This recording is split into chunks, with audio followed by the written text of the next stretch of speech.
is where the legs meet the rocker. Look at what it looks like when I'm done. There's the other side. There's this side. And if you look at this right here.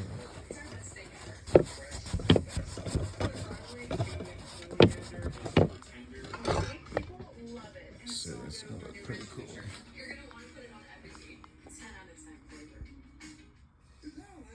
Pretty cool little rocking chair. I'll give it to my grandson for Christmas.